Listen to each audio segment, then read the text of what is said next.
De l'idée effectivement du souci d'alimentation pour les classes populaires avec les problèmes d'inflation qu'on connaît et effectivement le surenchérissement des caddies. Donc on a dit on va faire quelque chose pour déjà sensibiliser l'opinion à ce genre de problème parce qu'on a sur l'homadaire, mais pas que, des gens qui ne mangent pas leur faim. Normalement, c'est une réalité. Donc on a décidé d'amener ça pour mettre un peu cet éclairage. Donc effectivement, on a aujourd'hui le droit à l'alimentation qui est un droit universel. Mais en réalité, il est écrit dans la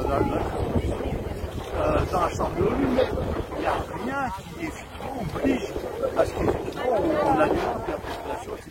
Sauf en cas de crise, de séisme, de guerre ou autre.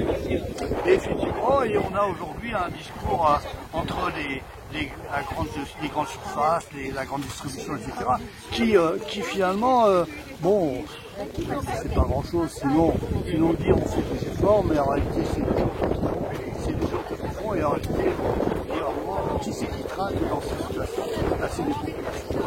Donc voilà, on voulait mettre cet éclairage et finalement on a bien réussi. On a eu un succès assez extraordinaire.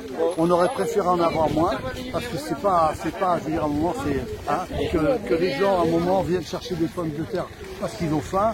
C'est quand même un sacré coup pour la société. Pays riche, France pays riche, etc. Et les gens ne mangent pas. Alors ces pommes de terre, comment vous les avez récupérées? On a récupéré un producteur, à Clara, qui a eu la gentillesse il nous a dit, il nous a ouvert les portes, il nous a dit vous prenez, vous triez, etc. Et puis voilà, on a rempli les remorques, et puis on a passé un bon moment à trier tout ça. Il y en avait quand même plus d'une tonne. Et puis voilà, on a ramené ça, on a fait une petite annonce, mais finalement tout s'est bien passé. Alors les réseaux sociaux et tout ça, les médias, ça a passé d'une façon extraordinaire. Et oui, je pense qu'on a fait une belle opération. On va maintenant travailler sur, parce que nous on est quand même PCF, on travaille sur un projet, donc on va travailler avec les agriculteurs, les maraîchers, etc.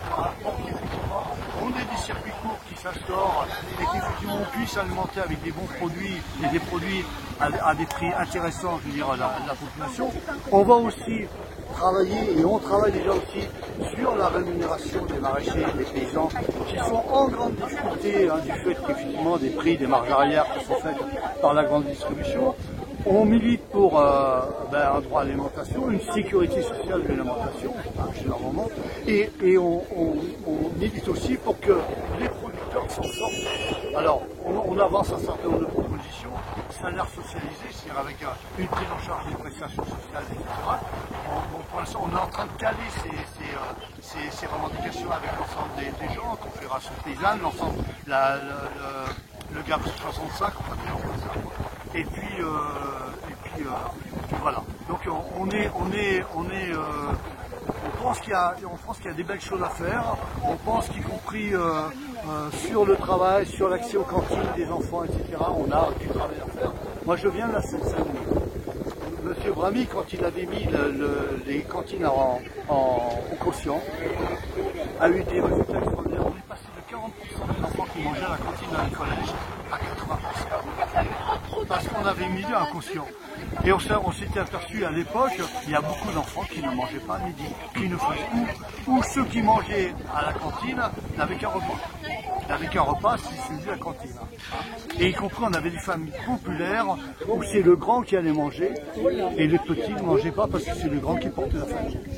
Et on pense aussi qu'autour des villes, des grandes villes comme ça, on devrait avoir une ceinture de maraîchers qui effectivement puissent alimenter, je veux dire, les villes avec des produits qui soient intéressants. On travaille sur les circuits courts, on travaille sur les rémunérations, on travaille sur la qualité des produits. Je veux dire, on arrive à une boucle, une chose qui se tient. Et vous remettez ça le 5 juin, deuxième opération? Alors, deuxième opération à l'Aubadère, quoi, et normalement on devrait tenir une opération fruits et légumes au mois d'août. Alors bon, c'est en montage, hein, je veux dire, avec pareil des agriculteurs du cru, des producteurs.